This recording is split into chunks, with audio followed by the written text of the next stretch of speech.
welcome, or I will say, hey, Connecticut, because I don't know what our listener base is. And we're talking specifically about a West Haven-based theater company as well today. So this is Arts Respond on WNHHLP 103.5 FM New Haven. I'm your host, Lucy Gellman, and I am so excited to be here today with Lara Morton.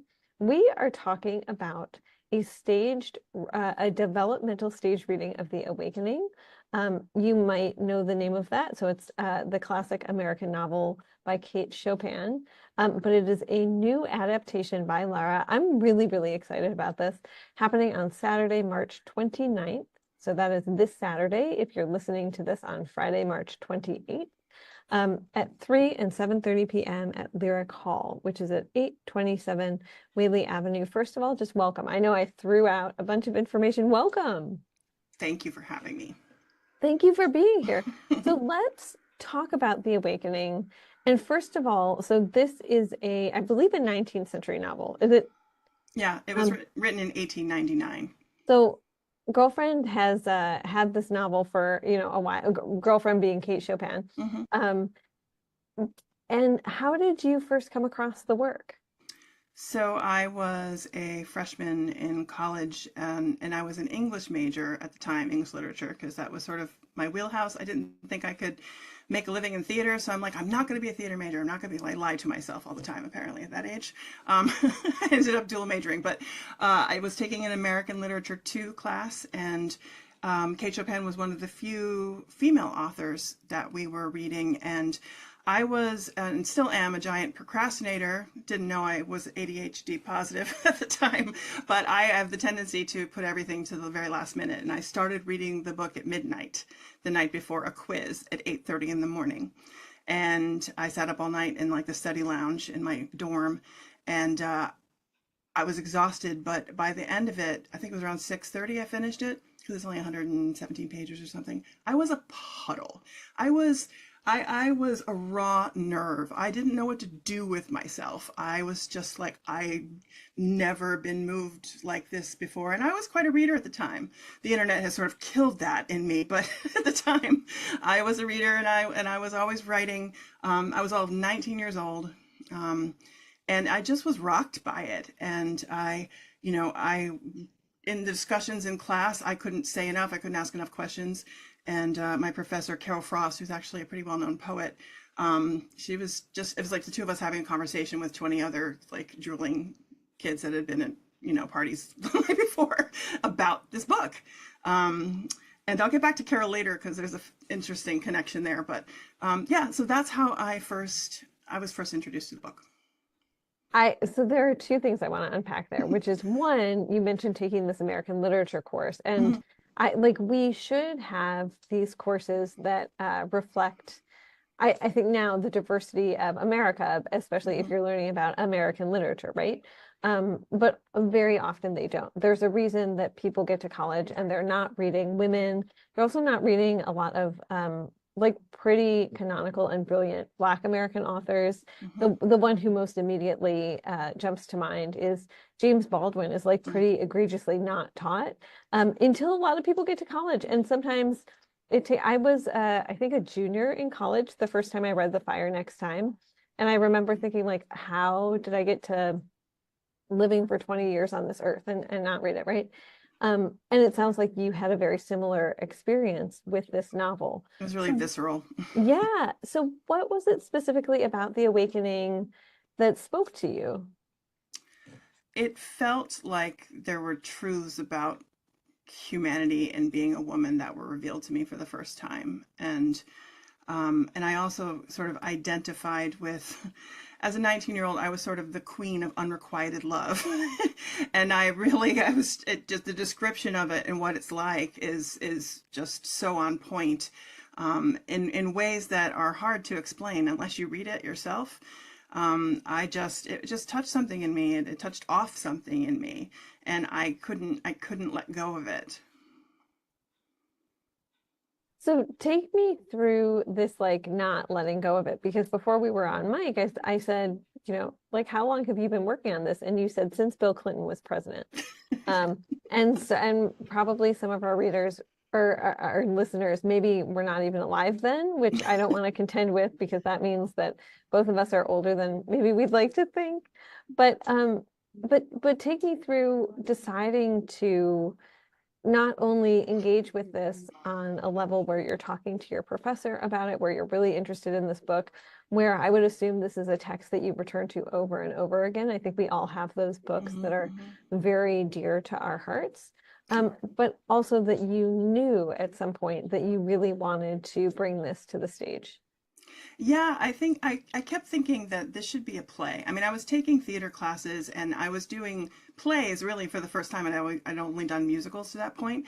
And I was like, this just needs to be a play. It's so theatrical. It's like there's so much nuance and there's so much subtext in everything. And the dialogue that she's written is just so actable. And in the narrative also can be turned into dialogue quite easily. And I was like, someone ought to do this. And then one day I was just like, why don't I do it? so, and I went home for the summer, and I was actually doing an internship at what was then the Stony Creek Puppet House Theater. And it was an unpaid internship. I think I got $10 a day or something for that. And I was, running lights and stage managing for children's theater. And there was a production of Pippin directed by Pat Sowney happening at the time. And I did lights for that. And I would go home at night and I'd stay up most of the night writing. And I remember feeling like and I don't know if it was because it was the middle of the night and I was exhausted, but I remember times when I felt like I sort of like wasn't in my body, but Kate Chopin was. And I know that sounds crazy to people who don't understand the kind of thing, but it truly felt that way. And then I would, I didn't really talk to too many people about it, but when I did, like I talked to my mother and my uncle about it. My uncle's like, why do you think that you at 19 have the life experience to do something like this? I'm like, I don't know what to tell you. All I know is I understand this book. And I also understand theater, the way that it is structured and how, how to pull off a piece of theater. And so I'm just putting those two things together and seeing where it takes me. And I ended up writing the whole first act of what looked like it was going to be a 3-act play. And I just sort of stopped, there. And I didn't pick it up again for a while.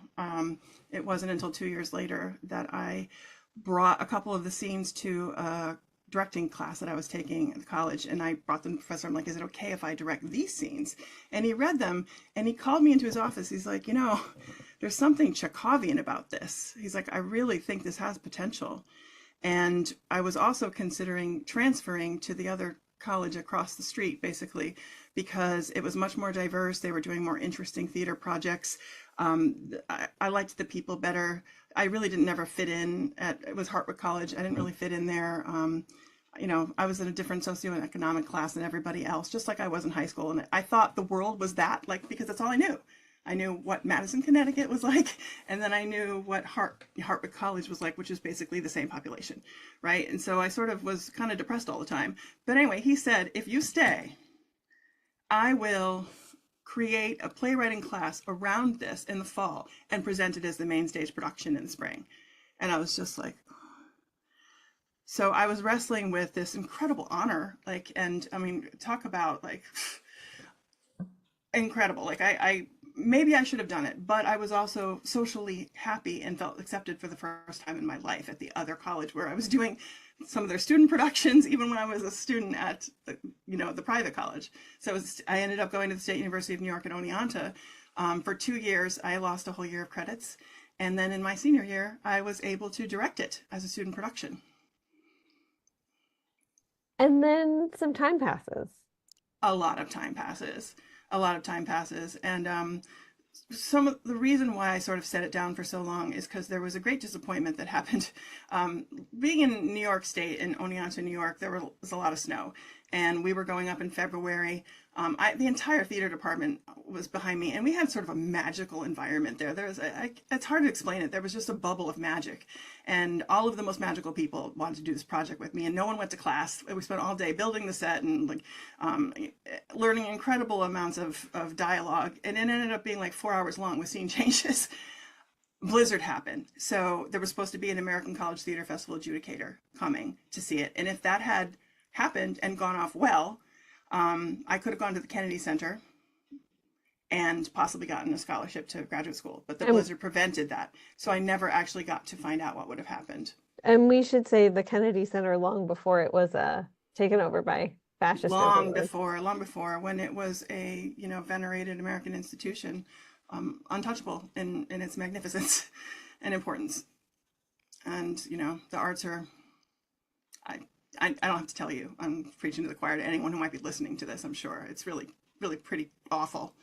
So, Yeah, yes. And we'll talk about how this, even though it is a play that's been a very long time, an adaptation that's been a very long time in the making, how this sort of rises to meet the moment, as I think most works adapted from 19th century feminist literature would, I would venture to say. So in the meantime, also, you're doing work in Connecticut, you're teaching, and then you co-found Fuse. mhm. So this is, 30 years later, or whatever. It was 1993 when I produced it in college, so you can do the math. Um, I I have over time occasionally taken it, off my hard drive and like done some cutting and stuff to try to submit it to different festivals or everywhere, but nothing ever really happened. But again, I also didn't try very hard because, imposter syndrome is real, y'all. It And is. it is, and I've struggled so much in so many ways as a human, as a woman, as an artist, all the things, as someone just trying to survive this world. And so a lot of times my artist life had to sort of be put on the back burner, and that was a long time. Um, I tried to fit into various theater companies in Connecticut and bring what I have, which is a lot. Like I have a spectrum of abilities, and I tried to bring it, but no one really seemed to want all of it. They just wanted like one piece, like, oh, you're an actor. That's what you are. Oh, you're a director. That's what you are. Like no one ever wanted all of me. And so I'm like, well, the only way I'm going to find a place where I can bring all of me, all of my creativity to the table is if I create my own thing. But I had no money, no contacts, no space. And by some confluence of events, I met someone who had a space and who had the inclination, wanted to get back into theater, and that would be Susan Larkin. She had studied acting at UCLA, and then she works at Yale now, she got an MBA, blah, blah, blah. But she wanted to get back into that. So we ended up putting Fuse together. And it was going to be an educational theater company because that's where my bread has been buttered for some time, and I'm pretty darn good at it if I say so myself. I know, seriously, like my productions, people are like, I forgot they were kids. I'm like, yeah. So that was what it was going to be. So we did The Lion King Jr., knowing that it would sell out, knowing that kids would come out to audition for it. We had a beautifully diverse cast, really talented cast. It was a lot of work. The two of us were wearing 10,000 hats each. And we were to open on March 20th, 2020. I feel like this is your Blizzard all over again. There have been many blizzards in my life, and Oh, that's it's I'm sure no one's really interested in my whole life story, but I've had more blizzards than you can imagine, and it's been disheartening. A lot of struggles there. um, but finally I'm on Wellbutrin.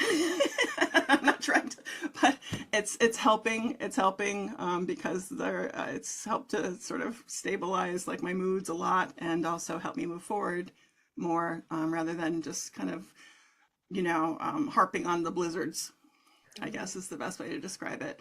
Um, so The Lion King. So we had 5 sold out houses and 30 kids who had been working on weekends for 5 months.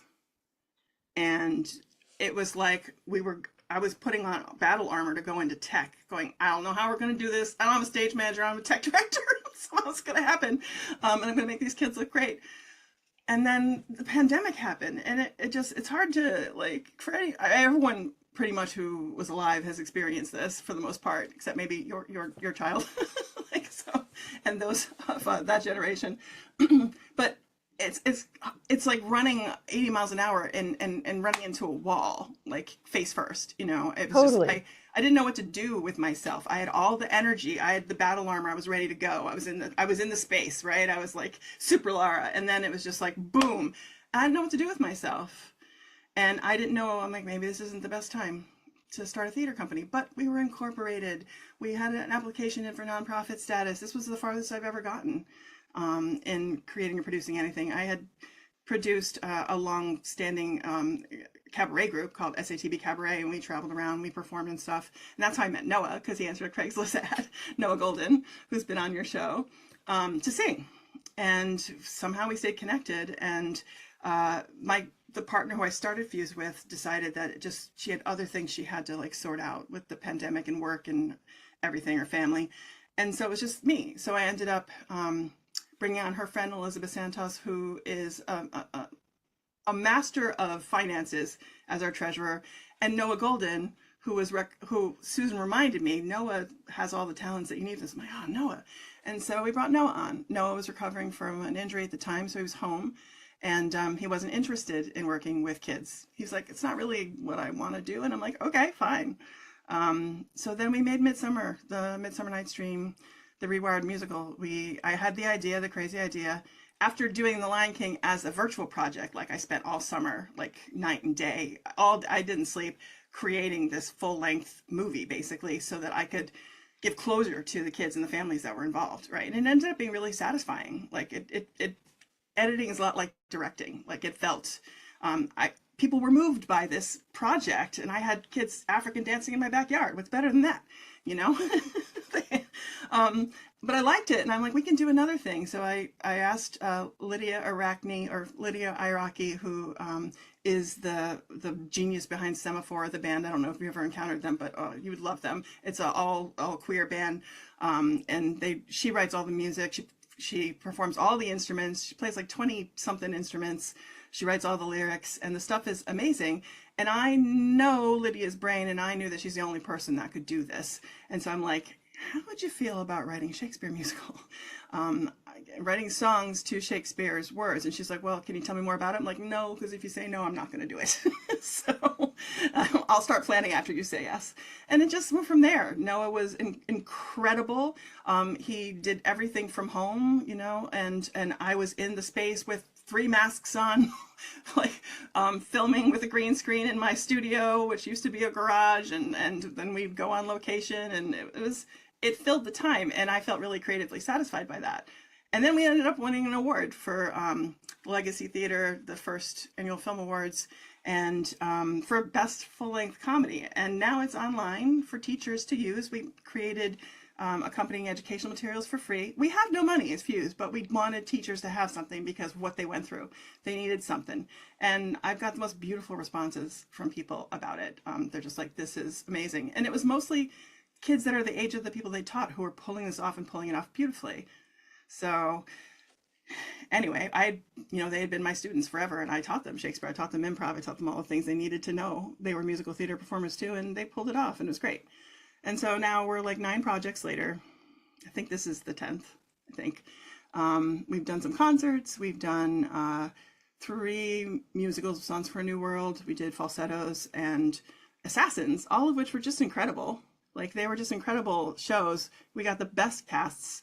And, we pull off a level of work that, for the size that we are and for the tiny bank account we have, is, I think, pretty impressive.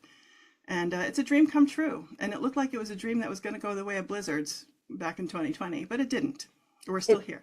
It didn't, which I love. And also, so did it always sort of live on the back burner as you're like innovating? A lot of folks made the pandemic pivot, although some arts organizations did not make it through COVID. And so clearly you're talking about iterating and innovating and making that shift because you have to. And then in 2022, you returned to the stage with Lost Girl, which was really exciting.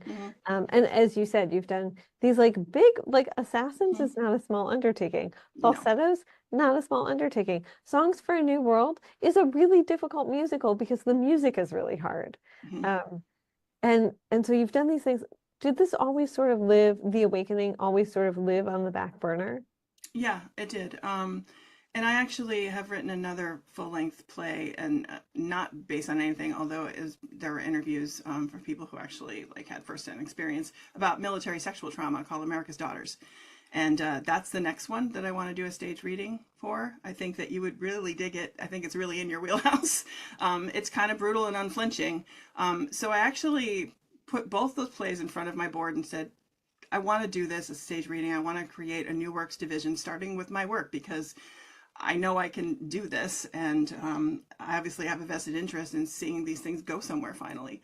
And I let them choose. they're like, well, which one would you like to do? I'm like, I don't know, it's Sophie's Choice. Just like take the choice away from me, please. And they decided America's Daughters was right for this moment.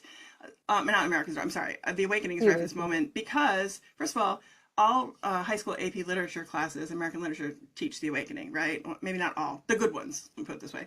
And then all colleges teach it. But this is a book that was banned from library shelves for over 50 years. Kate Chopin was run out of polite society and her career was decimated for publishing this novel.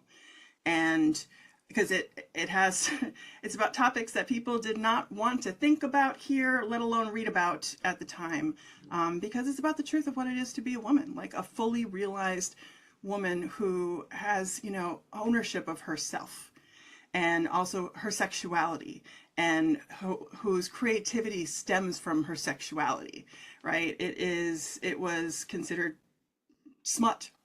It was just trashed. And now it's recognized as one of the most important works in American literature, an early feminist work. And the lyricism, like the way that she writes, is just, it's incredible. And I originally, when I wrote it, what I wanted to do was bring the book to the stage, like is as faithful a version as I could create, which I believe I did. I absolutely did. It just took 4 hours.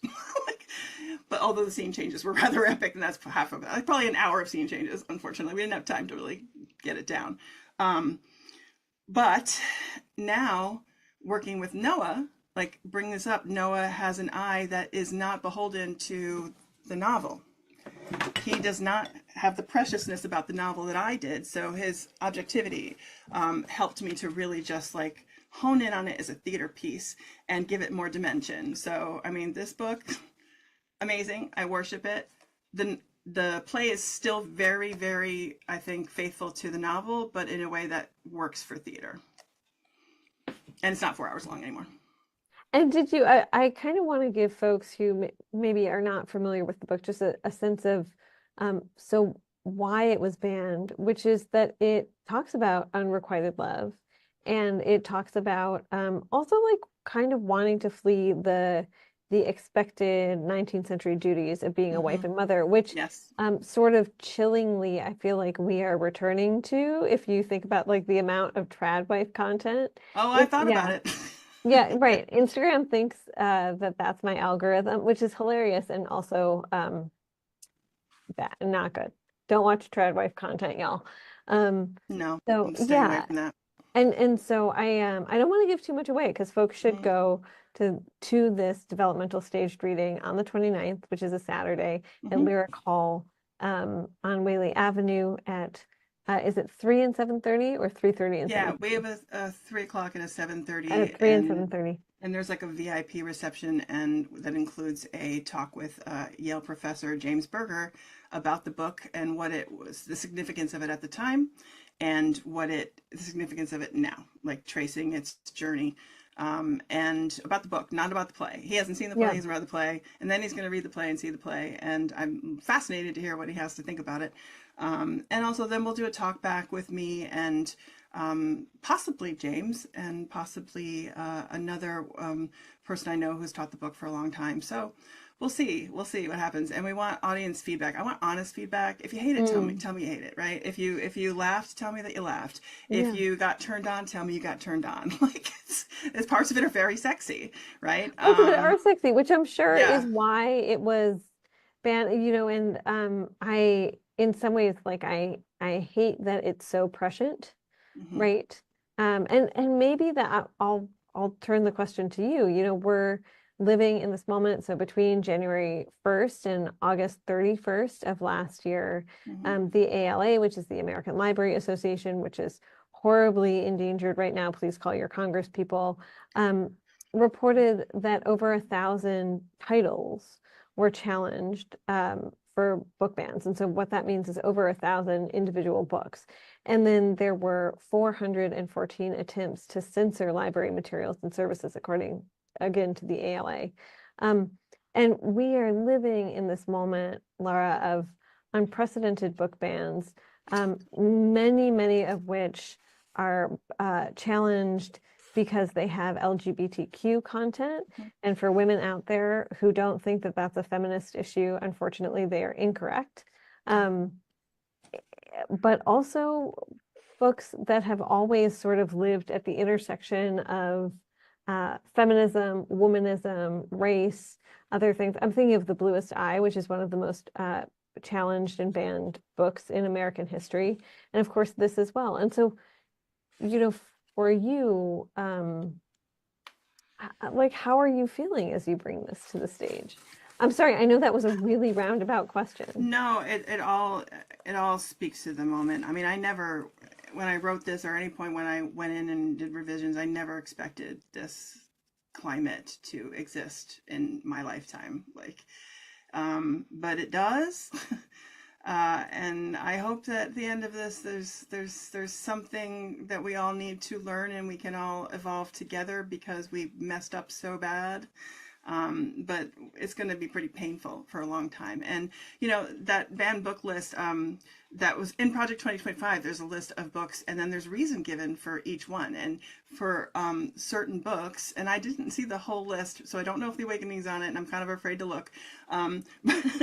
But it said the reason for a particular book being banned was that it promotes independent thought and autonomy in women. Independent thought and autonomy. That's what The Awakening is about. Like, this is a person who starts her life asleep, gets married asleep, has children asleep, and then going on vacation with her husband. They're a French Creole family. She's not. She's from Kentucky, so she's sort of a fish out of water. They go on vacation in the summer at a place called Grand Isle. We call it Grand Isle because we're afraid, you know, people won't get it, but Grand Isle. And that's where Creoles went to summer from New Orleans, like those who were well-to-do. And she encounters a young man who works there, whose name is Robert. His mother owns it, and he sort of runs it with her and his brother. And it is part of their culture that young, unattached men flirt with married women. It keeps them entertained and occupied while their husbands are working during the week in New Orleans. It's just expected, and nothing ever comes of it because it's just their culture. That's the way it was. But Edna Pontellier, who is the female protagonist, does not know this or understand it. And she was, like me, the queen of unrequited love growing up. Even a lot of, I don't know if you know what limerence is, but a lot of people say that this is a book about limerence, that Kate Chopin herself was limerent, and the character of Edna is in some ways autobiographical in that respect. It is a very intense kind of love. It's sort of like somewhere between love and obsession. And she had that growing up. She had crushes, mad crushes, and she never told anyone. She kept it secret. But suddenly she meets Robert, who is just unlike any other man she's ever encountered. And something awakens in her. And it starts with sexual feelings and being heard. Like, Robert hears her, he sees her. She's not used to that.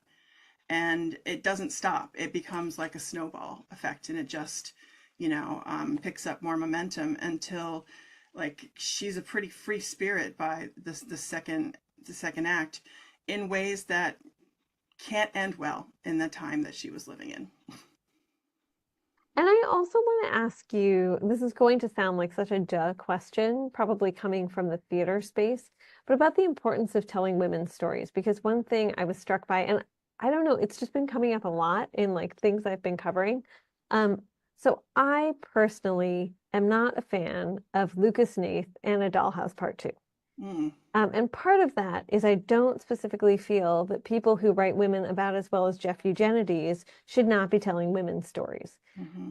So I'm wondering if you can talk about, for you, the importance of not just bringing this story to the stage right now, but centering a story that was, and maybe in some circles still is, unpopular. Because even as it's being taught in universities, we have at the same time a huge offensive and assault on higher education that is happening in this country. Yeah. And also centering your voice. You said something earlier in the conversation that actually I loved, which was you said, like, I do this thing really well. And you were talking specifically about children's theater, but I think as women, we are told to make ourselves small, to be modest and humble. That if we say, like, hey, I'm really good at this skill, it's not just identifying something, it's actually bragging, and that's not okay. And I can't believe that we have to have this discussion in 2025, but yet here we are. Yeah, and you're telling my life story here. Again, imposter syndrome, which also in a lot of ways, fueled by patriarchy, not believing that my voice mattered, or it maybe mattered to me, but it wouldn't matter to other people. Even my uncle, who I loved and loved me dearly, was like, "Who are you to think that you have the life experience to tell a story like this?" And these kind of these things that people say get internalized. And I, having been a survivor of childhood bullying, and I say survivor because I barely made it through, right? The skin of my teeth, I got through, and I went off to college. That those voices stay with you, and I still haven't shaken it off. And I'm about to turn 55, believe it or not. So, yeah, it's this is a hill I will die on. I grew up in the 80s. I came into, my adolescence in the 80s when films that were cherished and loved, like Breakfast Club, Revenge of the Nerds, 16 Candles, all featured sexual assault. There was sexual assault in all of them. And all three of the women who were either lead characters or supporting characters ended up falling in love with their rapist. All three. And we were raised on those films. And we were gaslit to believe that this is just what happens. This is what boys do. This is what happens. And, we just get over it. And, it really wasn't until I think Jodie Foster starred in The Accused that people actually started having the conversation. Because I grew up hearing from everyone, well, if you do get raped, don't bother going to the police because they're just going to destroy you in court, bring up every person that you ever slept with, kissed, or, or had a conversation with, every, dirty book you ever read, every rated R movie you ever watched. Like, they're just going to destroy you because you dared to come against a man who attacked you, who violated you. Well, did he have a weapon?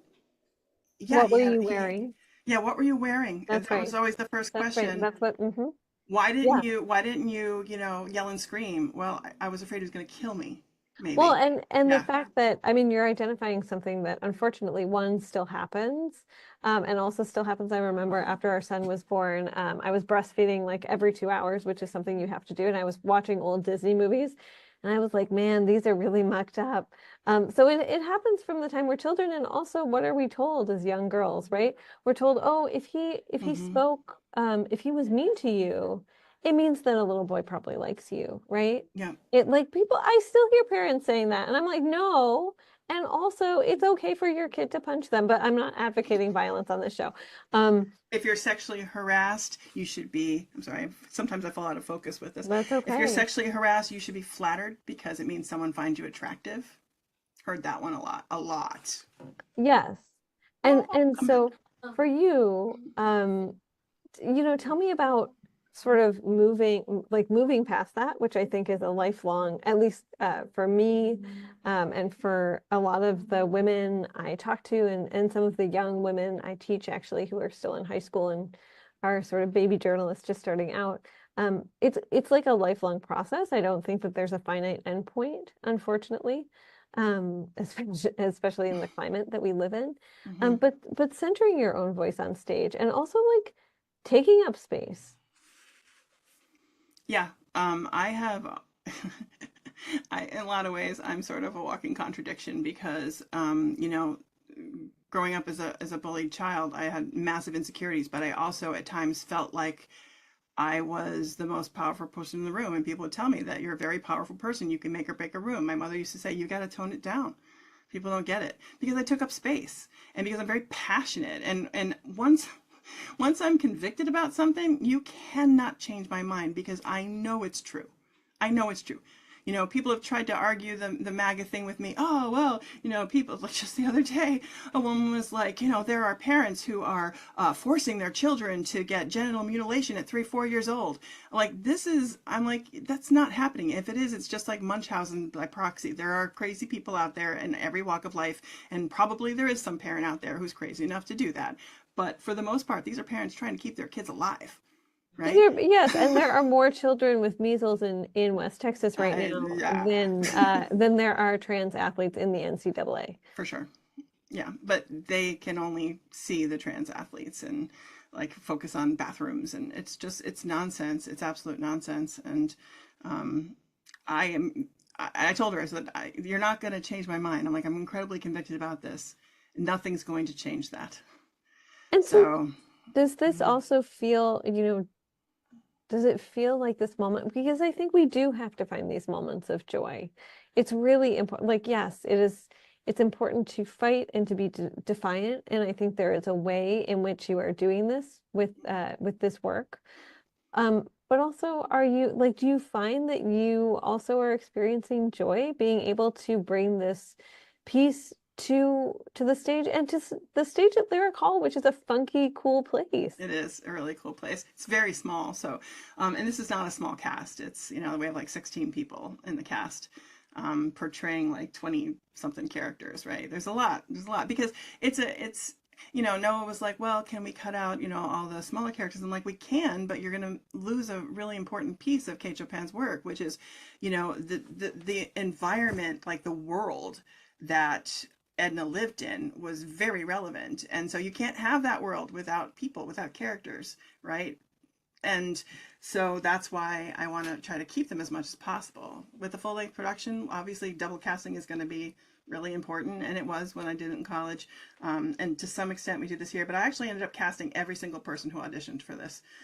Even people with no theater experience were just like, I just feel like this is a really great, I've always wanted to do it. And I'm like, all right, like I've got a part for you, So we have people who are from brand new to theater to people who are very trained and everything in between. And it's been a fascinating process, but most importantly, I think, and hopefully the finished product on Saturday will be, really entertaining and fun to watch and thought provoking and all those things. But having actual actors in the Zoom space, because that's the new table read space, it's much more convenient than driving an hour to a table read and discussion. We met like 6, 7 times on Zoom and discussed. We read and we discussed and we talked about it and like what works. And Noah and I would take those things back with our notes and we'd go in and just make revisions and changes. And every single time it got better and better and better. And I'm sure there's more work to do. And this reading, the purpose of it is essentially to see what happens in front of an audience, right? It's not going to be a fully realized production. There's some costumes, there's a couple props. It's, there's sound, the music is a very important part of the story. So there's sound. The ocean is an incredibly important. The ocean represents sex in the book. Anytime she talks about the ocean, it's about her sexuality. Which is Um, beautiful mhm. because as we know, but no one in the government seems to know, female orgasm is right, is a wave. It's a I wave don't ball. know It's what not a you mean, climax. Lucy. No, I do. I know what you mean. It is waves, and that's why. Kate Chopin knew that, and she wrote it. There's a passage that where she talks about no moment was ever more pregnant with the first felt throbbings of desire. I mean, 1899, Yes, girl. a woman Mm, wrote that in a book, and she was a popular like manners writer. She like yeah. her short stories, and there's books where you can read her short stories. So first of all, they're brilliant. um, they were published and people hung on her every word. They loved her stories, especially those who were from Louisiana and that area in the South. And then she comes out with this, and it was like boom. And 5 years later she was dead of a cerebral aneurysm. Her career was destroyed. um, she lost her standing in society.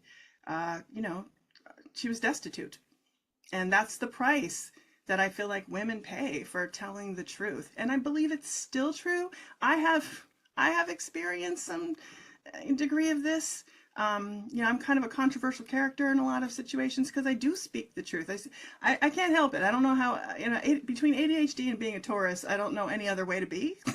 Like, it's who I am. And not everybody likes that. But, if you're an artist and you are not coming from a true space, a real space, then what are you doing? Like, we like Shakespeare said, we are the mirror that reflects society back to itself. We show society its face, and then they take it home and they do what they want with it. Whether they think, they talk about it, if they laugh, they cry.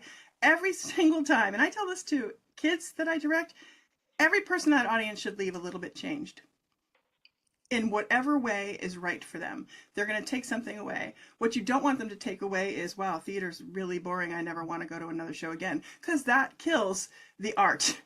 And if you do the opposite and you inspire people and you make them forget your kids, then you have probably created a lifelong theater fan who will buy tickets or who will go into the art and keep the art alive. So I honestly, like, I'm very clear about that. I'm like, I do not do kid shows to be cute.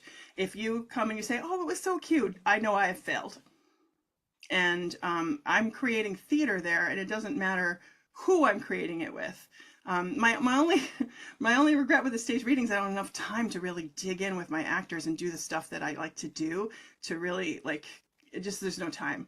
And they're not going to be off book, so a lot of the stuff that I do that really just, like, creates, like, this magical, you know, like, environment and, like, this world the audience gets pulled into, I can't do. So, but that's for the next iteration. That's for the full production, I was right? going to say that's why this is Mm-hmm. a beginning. And I wanted to ask before we run out of time, I also wanted to ask about something you mentioned earlier and then just sort of moved on from, which is that this is the first work as it's envisioned in a series that honors new works, which, you know, infuses short but very robust history. Is that's a new thing that y'all are doing. Yeah. And so let's talk about that and sort of your dreams for this new work series moving forward.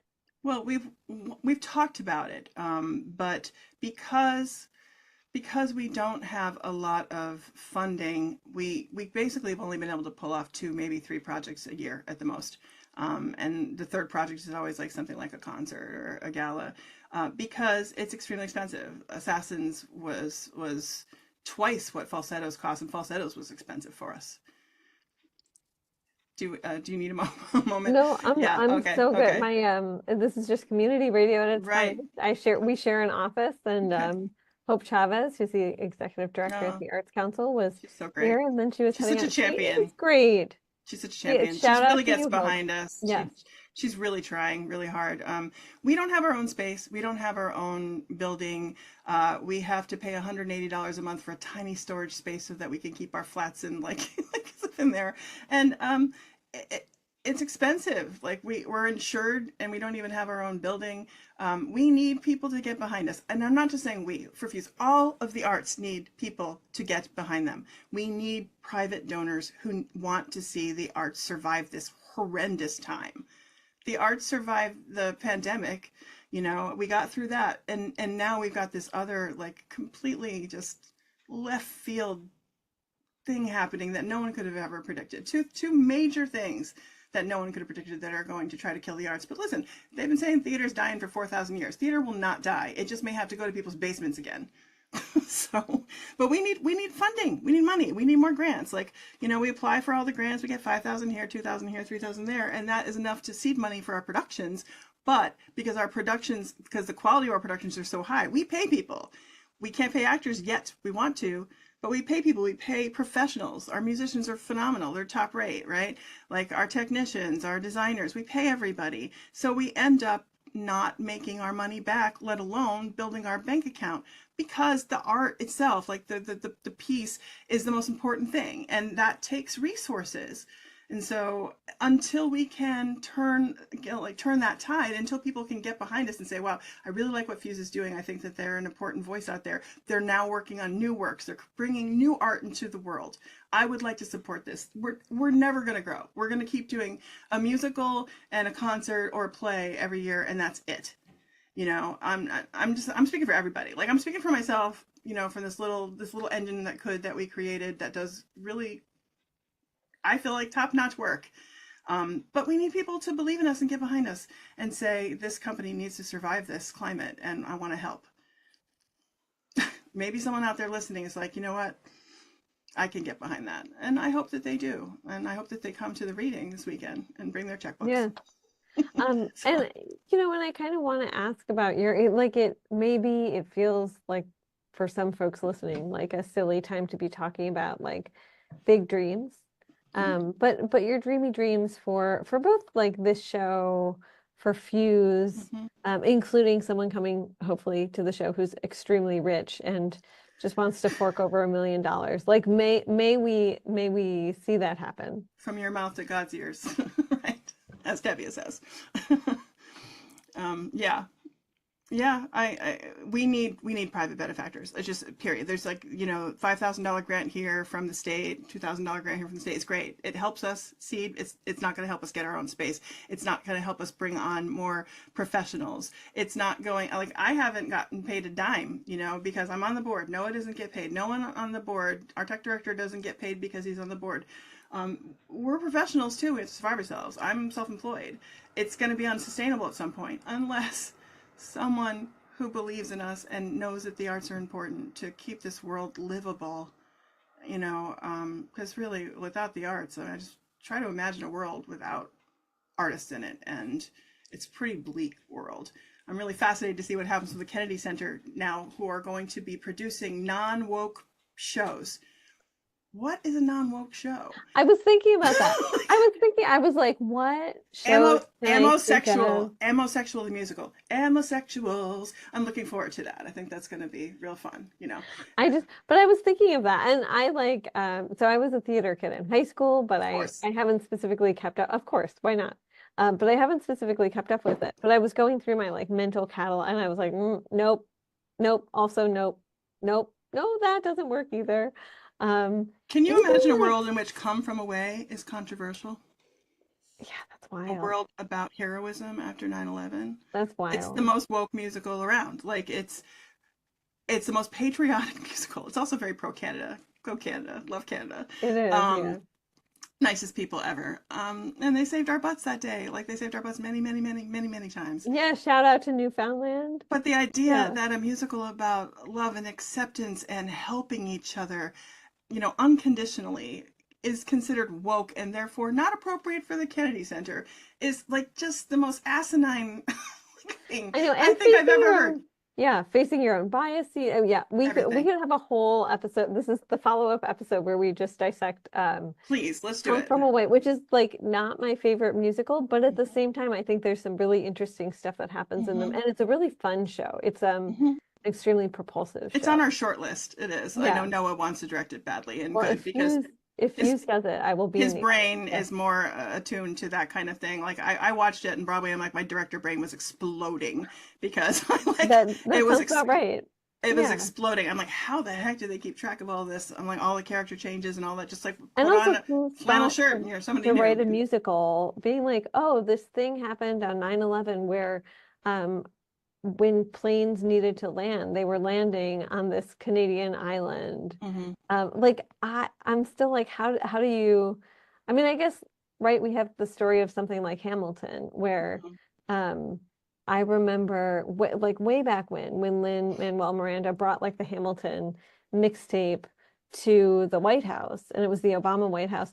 There was some like good-natured kind of joshing Hmm. from folks in the Obama administration saying like, oh, ha ha ha ha, this musical about Alexander Hamilton, like, oh, Lin-Manuel Miranda is such a dork. And of course, um, it is this exquisite, beautiful, layered, Epic. deeply Hmm. thoughtful, epic, and musically Sweeping. fun, Yeah. but and also like, yeah, sweeping, Hmm. romantic, interesting, but also like musically very clean Tragic. piece It's of work. Yes, everything. It really all is the things. everything.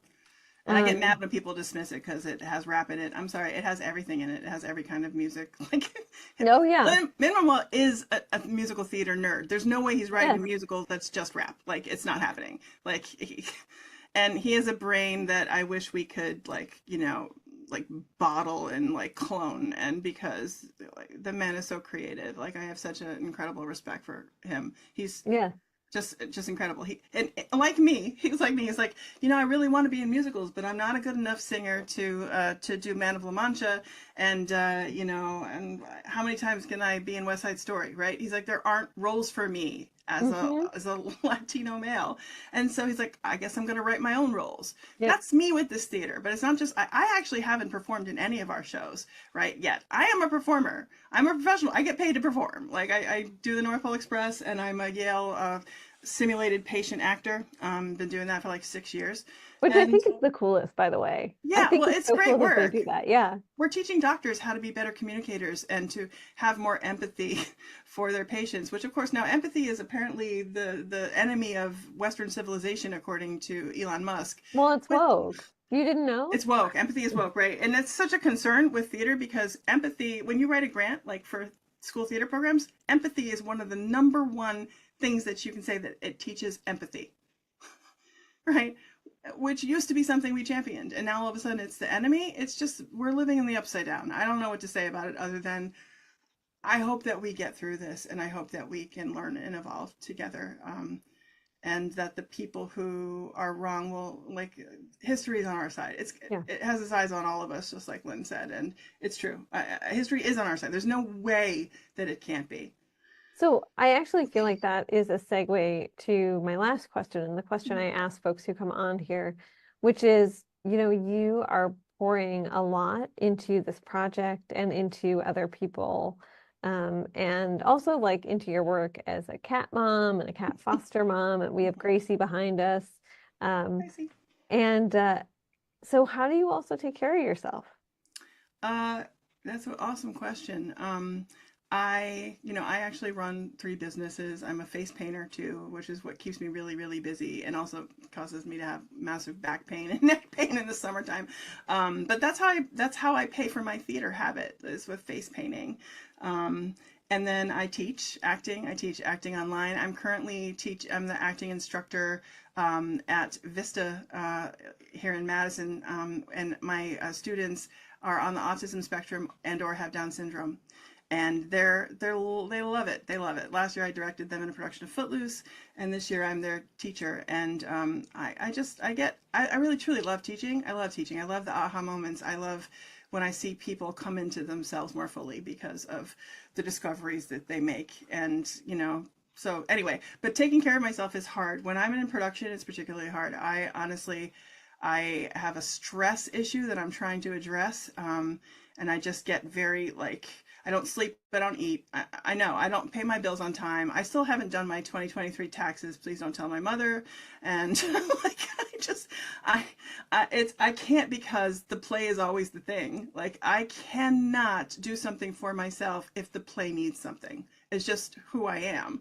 I guess it makes me both like a good artist and also a difficult person to be around sometimes. And I really try. And I love people. I love actors. I love working with people that I do. But it's complicated. I also can't live any other way. I've tried. I tried to do the 9 to 5 thing. It just did not work. If there is a workplace bully, they're going to find me and gaslight me out of that job.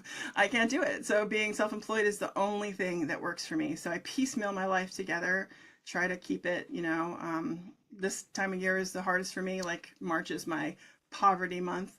And then, face painting starts picking up and my teaching classes and stuff. So winter months, I just sort of hibernate. And so winter, I'm able to sort of restore. I hibernate like a bear. Yeah. I love that.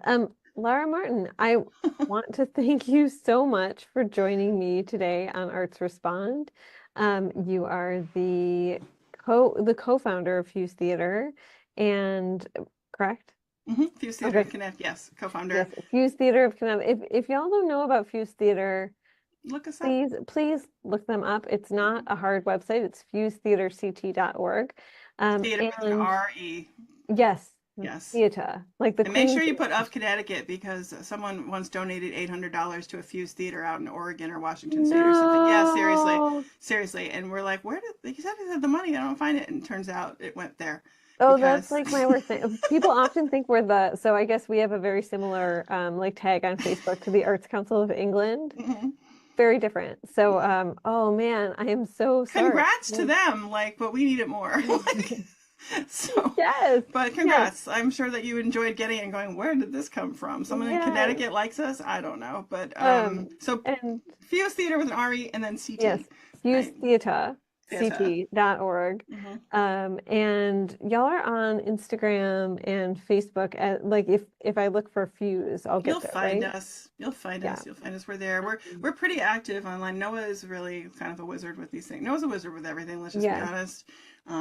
He's Shout out to Noah Golden Noah and Golden. He's just great at incredible everything. person. He's great at Yes, everything, and he also shows that people with disabilities can be incredible artists. that's right. You That's know, right. so he was in falsettos and he did it in a wheelchair, and he was amazing as Mendel. Like And just. Falsettos killed it. It was Hmm. at Bragamos Community Theater, which Hmm. for folks who know Bragamos is in the Fairhaven neighborhood of New Haven, and it's just a Hmm.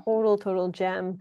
Rafael Ramos is Hmm. the owner of Bragamos, and I don't think I've ever seen a set like fill most of the house. Yeah. So that was also very cool. So if folks want to see this developmental staged reading, and you should, of The Awakening, it based on the classic American novel by Kate Chopin. It is on March 29th, which is a Saturday, 2025. That's this year. If you didn't know, now you know. This year. At 3 p.m. and 7:30 p.m. at Lyric Hmm. Hall, 827 Whaley Avenue in the Westville neighborhood of New Haven, Connecticut. Lara, thank you so much for joining me today on Thanks Arts for the Respond. conversation.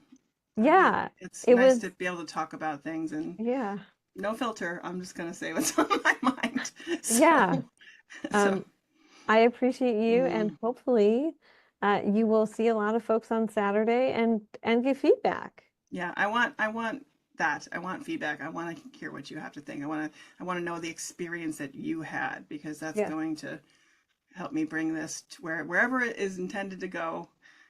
This is a really important part of it, and this is the play that has been 33 years in the making or something. amazing, So amazing. Thank you so much. thanks, Lucy. It's always great to talk to you. All right. Oh, likewise. Bye. Bye, everyone. Bye, listeners.